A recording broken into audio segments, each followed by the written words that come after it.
à tous, dernière étape avant Paris. Alors la bonne humeur était de mise parmi les concurrents sur la route qui les menait à Bois-le-Roi. Un parcours en roue libre, on regarde les images.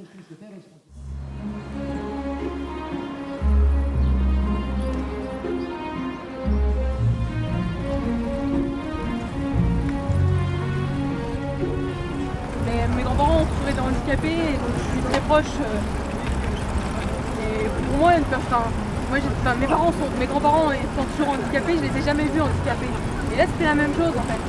Finalement, on ne voit pas de différence entre les personnes en situation de handicap et les personnes valides. Il n'y a pas de différence, tout le monde est dans le même sac. On est tous identiques, tous égaux. Moi, je rajouterais que Sébastien, c'est un tueur. Franchement, il a assuré. Et il a toujours fait toutes les étapes qu'on lui a demandé, sans jamais se plaindre. Il a enchaîné. Top.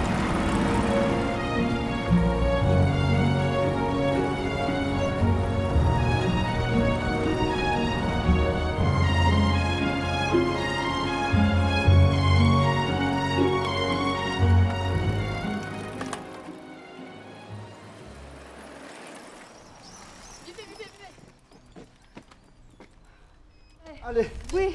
Ça va Robert? 11. Ça va, ouais. Alors, sauf que nous, on était en spécial depuis le début, grâce aux informations de Robert.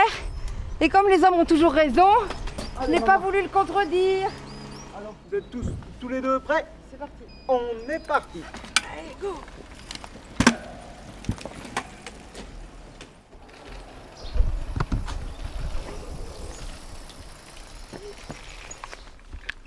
Merci. J'ai beaucoup d'humilité aujourd'hui. Mon regard a énormément changé sur l'humain. Et je me dis que finalement, il ne faut pas se fier aux apparences. Qu'on a un handicap ou pas. Je veux dire, c'est là et là que ça compte.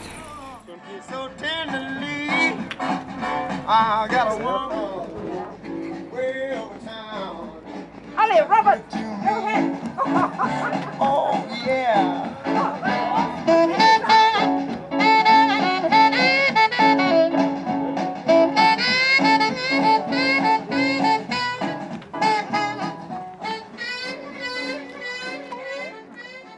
C'est aussi grâce à vous que les concurrents sont allés jusqu'au bout du Friandise Trophy. Ils ont pensé à vous tout au long du parcours. C'est l'image du jour. Toute l'équipe Accor remercie ceux et celles qui nous ont suivis durant ces 8 jours. Demain, c'est la dernière. Retrouvez-nous sur le Trocadéro avec grand plaisir. Encore merci. Vive Accor! Ce soir, je suis avec Mathilde de l'équipe Les Zinzins de la route. Alors Mathilde, à la veille de l'arrivée à Paris, votre sentiment, c'est plutôt la joie d'arriver et de finir ou un peu de nostalgie de quitter toute l'équipe? Déjà, j'ai un peu l'impression d'être partie un mois parce qu'on a des journées qui durent à peu près 20 heures. Donc c'était hyper intense et si on pouvait décorréler le corps de l'esprit, je pense que le corps s'arrêterait, l'esprit continuerait. Mais ce que je retiens, c'est on a beaucoup ri, on a eu un temps vraiment dégueulasse. Je pense qu'on ne pouvait pas avoir pire. Et la cohésion s'est faite, donc je pense que c'est vraiment une étape qui a été réussie. Et le sport, ça fédère aussi beaucoup. Et la semaine était un peu comme vous l'imaginiez avant de partir, ou il y a des choses qui vous ont surprise, auxquelles vous ne vous attendiez pas? J'appréhendais beaucoup le physique, je m'étais entraînée, mais je m'étais dit peut-être pas suffisamment.